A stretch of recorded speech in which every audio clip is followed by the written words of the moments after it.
Kangla pauthang mieng tabiribasingbu taramna okjari ngasigi pauchesingda phongkhiba maruoiba pau khara update tawjari. Ahanbada Churachandpurgi S Khomnom amadi Khaupijang anigi marakta Kuki lalobasingna Nongmei round kaya marum kaptharakhre. Ngarang ayuk pung 10 makaidagi numit yungba matung pung 12 phawbagi manungda Kuki khulai paibasingna Churachandpur district ki Henglep police station ki manung chanba S Khomnom amadi Khaupijang anigi marakta Nongmei round kaya kaptharakhre adum oinamak mioi amata aso apan yaukibagi paudi leite hairi pauche asina phangba paugi matung inna S Khomnom amadi Khaupijang gi area da Assam Rifles ki kangbu changsilluba matamda mafam aduda mangjongna leiramba Kuki lalulu UKNA gi lanmising makhoi lei haina khangalakkibaga loinana nongmai kaptharakibani haina thajanari thodok adu thokraba matung Assam Rifle amadi Manipur police ke kangbuna thodok thokphamgi akoiba mafamsingda operation chathakre hairi makha taba pau hojik phawbagi oina press na phangba ngamdri Maka tarakpa pauda khulai pikhatnabagi thakiba matam ngarang nungthil loikhre security force singna area domination gi thabak chathaba hokre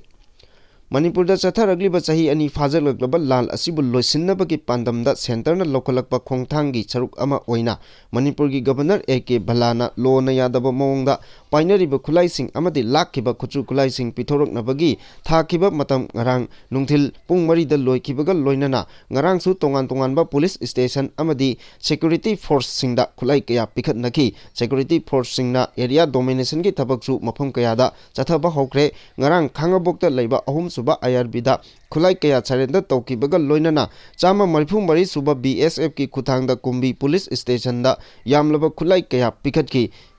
ngarang su Kangpokpi district ki Cycle police station da su local made bomb nipan yauna khuchu khulai kaya pikhatnaki panba yai hokiba lising ani kulumdoi me ahum dagi tholakkiba irang asigi manungda report ki matung inna police station gi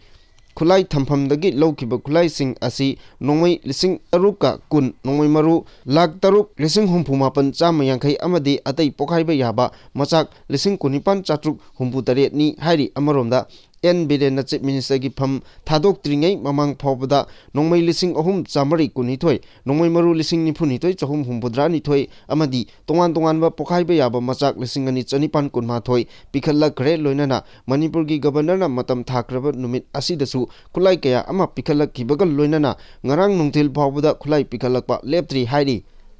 Makha tarakpa yamna maru oiba paw amada Chinland Council amadi Chin National Front Army Union of India gi saruk oinaba paw piramle hairi Mizoram gi Rajya Sabha gi MP K Banal Benana mamangi chayolda Myanmar lainga ki Chin state chatuna Chinland Council amadi Chin National Front Army da Union of India gi saruk oinaba invitation tawramle hairi hiramasi gi matangda The Hindu pawse gi report amagi matung inna Mizo National Front ki Rajya Sabha gi MP Banal Benana hiramasi gi matangda hairaduna mahangna haukibe February 28 tagi Myanmar da laiba Chinland Council gi office amadi camp singda chatki hauzik Myanmar da lengak ama laitaba asi maram yenglaga Union of India da tinnaba khanghalam khibani hairi Mizoram gi MP asina makha taraduna hai mahaki Myanmar khongchat adugi Mizoram gi governor VK Singh amadi Assam Rifles da paw piram laga chatpani khongchat asigi matangda Union Home Ministry amadi External Affairs Minister da su paw asi tamlagani haina phongdorakli nakal amaromdana National Media Deccan Herald da phongba paw amagi matung inna haukiba February 28 ta Mizoram gi konung Aizol da Myanmar gi Chin state ta operate tawriba rebel group sing amata oina punchinaba agreement ama Mizoram gi Chief Minister Laldu Homana saruk yaduna pangthokre haiba waphamsu thorakli kuyek pinaba tawram aduda Chinland Council gi luchingba sing amadi interim Chin National Consultative Council gi luchingba singna Chin National Council gi makada amata oina punchin nanaba agreement sign tongnakibani hairi atopa lebak amagi legal group singa Mizoram gi Chief Minister Laldu Homaga tongnariba thawong sing asi central lengangna ayaba piraga tawribra haibadudi haujiki oina khangba ngamdri haina phongdorakli panba yai Mizoram gi Chief Minister Laldu Homana haukiba chahi gi September da US da chatuna Mizo Sin amadi Kuki gi oiba nation ama sembagi warol thamkiba laikhrabani amadi masida center nasu karigumba wafam amata hojik phawbagi oina thamkidabani hairi makha tarakpa atopa pawda irangna manghankraba laisang semjinnaba ISM Kangla Makatana Irang Asina Tongan but licensing among Ata Tohandanaba Pautaksu Pirakle Hairi in Kumza Lissingani Kulumdogi Me Humdagi Lamdam Masida Torak Liba Maite Amadi Kuki Tokan Ningdaba Irang Asina Maram Wedaga Lamdam Asida Lairamba Lininga Mari Lainaba Tongan Mapam Sing Amok Hanat Semjan Chajinaba Indiagi Home Minister Amit Chahana Manipurgi Administration da Kangala Kibani Hairi Wapamasi Lamdam Masida February Darahumdoidagi President rule Chalaikraba Matung Hokiba March Amada Amit Chahada Luchingduna New Delhi the Pumkiba Security Review Mipamda Manipurgi Administration da Kangalakibani Haina Senior Government Official Amana the Hindu da Pongdora Kibani Haujik Lamdam Asida President rule Lakraba Matung India Lengangna Manipur da Paikalakliba Tongan ba Khongtang Asina Maitei Amadi Kuki Anigi Purupta Achoboy Mayon Ama Purakpa Ngamlagani Thazari Panba Yabadi Lisingani Kulumdoigi Me Ahumdagi Maitei Amadi Kuki Anigi Marakta Horakiba Irang Asina Maram Oiduna Lining Laisonga Mari Leinaba Mapam Sahum Marfu Taruk Amang Ata Thokre Haiduna Manipur Lengangna Supreme Court Hokiba Chahi Lisingani Kulumdoigi August Thada Kangan Krabani Loinana Sahi Adumaki September Thada Church Hindugi Temple Chana Mahiga Mari Lainaba Laisang Mox Amadi Lininga Mari Lainaba Tongan ba Mapam Sing Khangdokpaga Loinana Makatana Amuk Ana Amangata Thogandanaba Akanba Thong Ngak Chelhanaba Manipur Lengakta Kangalakpasu Laikrabani Hairi Makha tarakpa pawda Kuki CSO mayamna thingduna su Fox ki Santi puba paujel gi khongchat soidana chatlagani hairi Federation of Civil Society Organization Fox na lakleba March Nepal da Santi gi paujel puba khongchat ama chatkani haina lepkhiba adu sungsoi soidana chatlagani haina Fox ki President T.H. Maniharna phongdokre ngarang Imphal gi War Cemetery manakta leiba Fox ki office da pangthokiba pawgi mifam amada wafam asi phongdokladuna mahakna makatana hai India gi Home Minister Amit Shahna Governor Security gi Advisor amadi DGP yauna Delhi da hokiba tang amada phamkiba mifamna National Highway khudingda lakliba tang Nepal dagi ayet apan yaudana chatpa yahannaba laukiba warep adu taramna okpaga loinana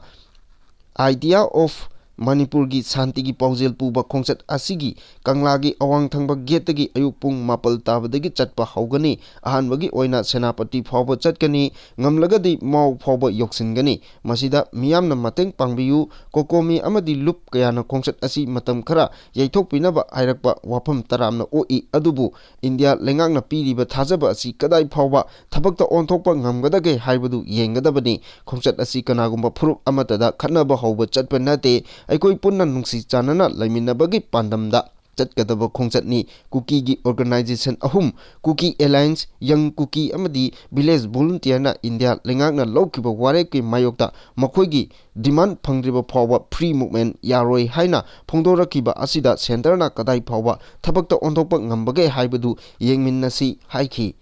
Makha tarakpa editorial kalamdagi yamna machang oiba maru oiba paw amatang lokhatjari madudi kohtugi wafamna kamdauba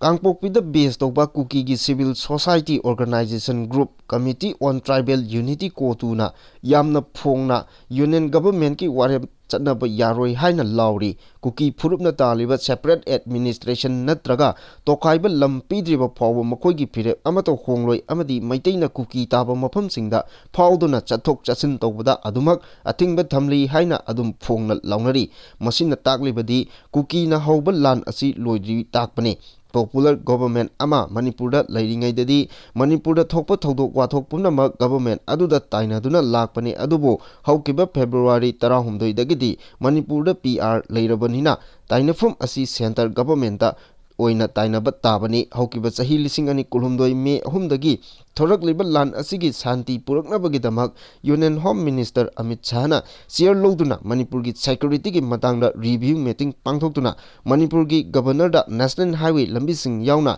lambi amatada ayet apan yaudana mipum khuding chalangadabani haibo wafam thamkibaga loinana March 9 dagi lambi pumnamak mahausagumna chathok chasin yahannaba haikiba laikre karigumba ayet apan pirakpa khudingmak akanba action logani haibo wafam su lairi asuk kanba wafam ama lairingai chairak asida Kangpokpida base toba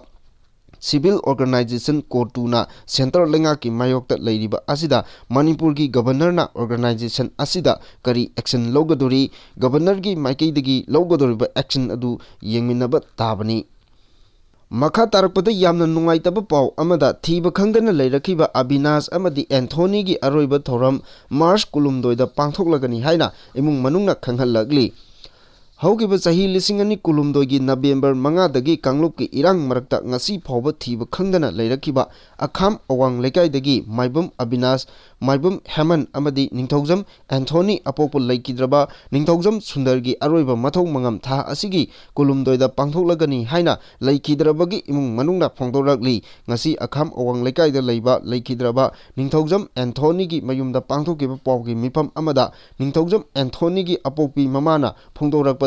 kumja lising ani kulumdoi May 3 dagi hogduna Kuki Millitants singna makhoigi tonganba administration ama talakpada micham miyam kayagi mayum makai maina tumna thadokpada natana pikliba angang yauna miyoi kaya amobuna tamthiba mongda hatokpibagi thawong chatharaklaba phawba India government na tuminna yengduna leithokli miyoi kaya amubana phajillaba matung thiba khangdana leiri loinana haukiba chahi lising ani kulumdoi May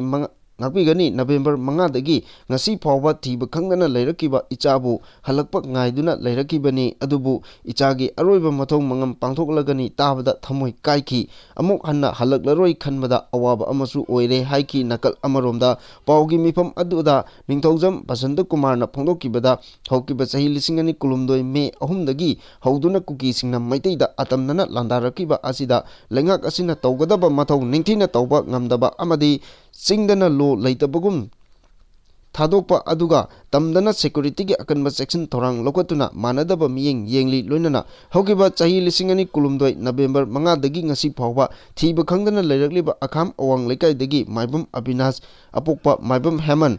amadi ningthaujam Anthony imungi miyoi amada masaga chanaba lengaki thabak ama pibinaba kayarak hanna hajaduna laklabasu ngasi phawba thabakta onthok pidana leiri loinana ngasi phawba thiba khangdana leiriba miyoi ani asigi aroiba mathau mangamgi thorom asi tha asigi kulumdoida pangtholagani maram aduna lamdam asida leiriba miyamnasu thorom asida saruk yabinaba appeal tawrakli